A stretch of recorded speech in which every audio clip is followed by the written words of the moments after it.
नमस्कार माऊली. चला ज्ञानेश्वरीच्या सहवासात. ज्ञानेश्वरीतील अध्याय 2. श्रीकृष्ण अर्जुनामधला संवाद सुरू झालेला आहे. श्रीकृष्णांनी प्रयत्न चालवलेला आहे की काही करून अर्जुनाला युद्धाला तयार करायचंच, आणि वेगवेगळ्या प्रकारे त्यांनी अर्जुनाला उपदेश द्यायला सुरुवात केली. त्याची झालेली मनोदशा कशी चुकीची आहे आणि त्याच्यात त्याचा आत्मघात कसा आहे हे समजावून सांगण्याचा प्रयत्न श्रीकृष्ण करतायत. परंतु श्रीकृष्णांच्या बोलण्याला मध्येच थांबवत अर्जुन परत एकदा आपली भूमिका मांडतोय. हा संवाद अगदी बारकाईने अभ्यासण्यासारखा आहे. आता ह्या पुढच्या ओव्यांमध्ये ओव्या 30 ते 38 आपण बघणार आहोत. अर्जुन उवाच.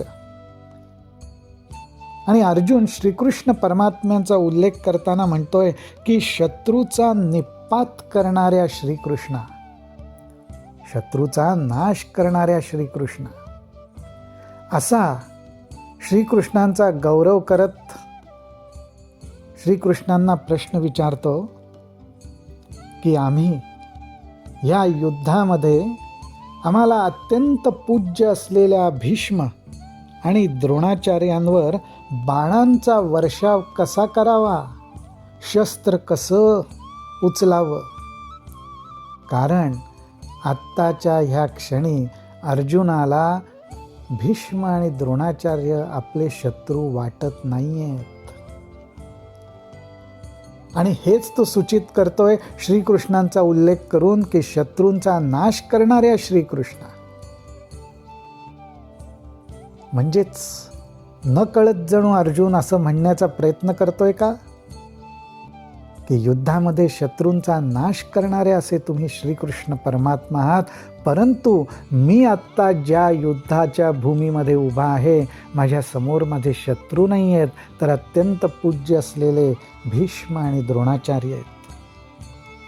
आणि म्हणून अर्जुन श्रीकृष्णांना म्हणतो, तुम्ही मला एवढा उपदेश करण्याचं कारण नाही, एवढं बोलून दाखवण्याचं कारण नाही. उलट आपणच विचार करून बघा की हे युद्ध उचित आहे का.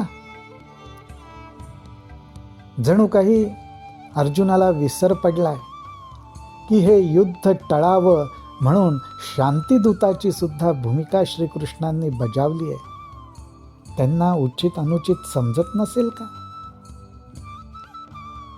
परंतु त्या परिस्थितीत आणि मनस्थितीत अर्जुनाला भानच राहिलं नाहीये. आणि तो श्रीकृष्णांना म्हणतो, देवा हे येतुले वरी बोलावे न लगे अवधारी, आधी तूची चित्ती विचारी संग्रामोहा. परमेश्वरालाच विचार करायला सांगतो की तूच चित्तामध्ये विचार करून बघ की हे युद्ध योग्य होतंय का, हिताचं आहे का. आणि मग अनेक परत एकदा ज्ञानाची नीतिमत्तेची उदाहरणं तो परमेश्वरासमोर मांडतो. अर्जुन म्हणतो, देखे माता पितरे अर्ची जती, सर्वस्वे तोष पाववी जती, तिये पाठी केवी वधी जती आपुलिया हाती. देवा, आई बापांचे अर्चन करावे, पूजा करावी, आदर सत्कार करावा, त्यांना संतुष्ट करावे आणि त्यानंतर आपल्याच हातांनी त्यांचा वध करावा का. देवा, संत वृंद नमस्कारिजे, का घडे तरी पूजिजे, हे वाचुनी केवी निंदिजे स्वये वाचा. म्हणजे संत साधू संतांच्या ठिकाणी कुठली भूमिका धारण करावी हे अर्जुन देवाला सांगतोय की काय भूमिका असायला पाहिजे. थोडं हास्यास्पद वाटेल, पण खरोखरच अर्जुन त्या मनस्थितीतच नव्हता. गोष्टी मात्र नीतिमत्तेच्या करत होता, ज्ञानाच्या करत होता. आज आपण साधक मंडळींनी सुद्धा जे केलं पाहिजे तेच अर्जुन सांगतोय की संत वृंदांना नमस्कार केला पाहिजे आणि एवढंच नाही तर संधी मिळाली तर त्यांची पूजाही केली पाहिजे. पण हे न करता आपल्याच वाचेने त्यांची निंदा करावी का? अर्जुनाने भूमिका तर बरोबर सांगितली, पण चुकीच्या ठिकाणी चुकीची गोष्ट. तैसे गोत्र गुरु आमुचे, हे पूजनीय आम्हा नेमाचे, मज बहुत भीष्म द्रोणांचे वर्त तसे. आणि ह्या साधू संतांप्रमाणेच भीष्माचार्य हे आमच्या कुळातले श्रेष्ठ पुरुष व द्रोणाचार्य हे तर आमचे विद्यागुरु आहेत. मला हे अत्यंत आदरणीय आहेत. त्यांच्याबद्दल माझ्या चित्तात अत्यंत आदर आहे. आणि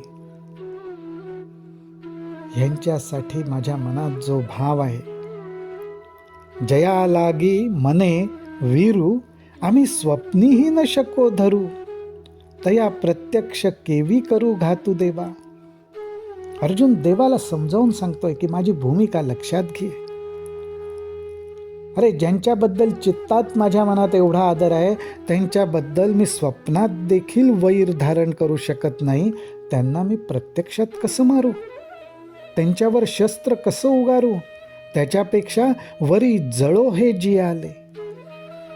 एथ आघवेयांसी हेची काय जाहले, जे यांच्या वधी अभ्यासिले मिरविजे आम्ही.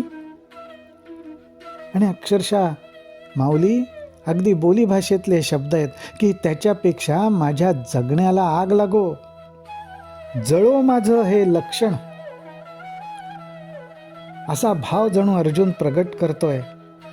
ज्यांच्याकडून आम्ही विद्या संपादन केली, आम्ही शूर वीर अशी गाथा रचू शकलो, अशा पद्धतीने ज्यांनी आमचं संगोपन केलं, आता त्यांचाच वध करण्यासाठी आम्ही शस्त्र उचलायचं? ज्यांच्या उपकाराचं ऋण फेडण्यासाठी त्यांच्यावर शस्त्र उगारून त्यांचा वध करूनच ते ऋण फेडायचं? असं का कुठे असतं? मी पार्थू द्रोणाचा केला, येणे धनुर्वेदू मज दिधला, तेणे उपकारे काय आभार इला वधितया ते. आणि ह्या ठिकाणी अर्जुन आता स्वतःच्या या भूमिकेचा धिक्कार करतोय. अर्जुन, आपण स्वतः या युद्धभूमीत आहोत आणि युद्धासाठी ज्यांच्या समोर उभे राहिलो आहोत, ज्यांच्यावर आपण शस्त्र उगारणार आहोत, ह्या आपल्या स्वतःच्या भूमिकेचं खंडन करत स्वतःचाच धिक्कार करतोय आणि स्वतःला भस्मासुराची उपमा देतोय. भस्मासुराने तप केलं, शिवशंकरांना प्रसन्न करून घेतलं आणि शिवशंकरांनी सुद्धा त्याला वर दिला. तो वर असा दिला की तू ज्याच्या डोक्यावर हात ठेवशील तो तात्काळ भस्म होईल.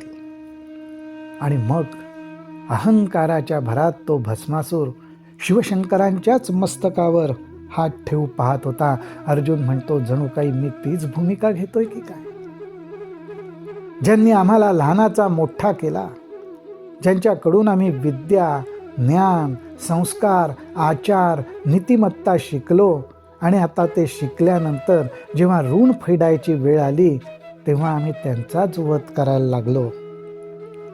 जेथीचिया कृपा लाभिजे वरू, तेथेंची मने व्यभिचारू, तरी कायमे भस्मासुरू अर्जुन म्हणे. असा अर्जुन श्रीकृष्णांनाच प्रश्न विचारतोय की देवा, मी काय भस्मासूर आहे?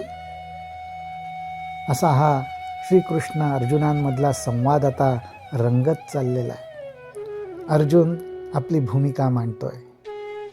आपणही ज्ञानेश्वरीच्या या संवादाच्या सहवासात राहून हे अमृतकण वेचत राहू, माऊलींची सेवा करत राहू.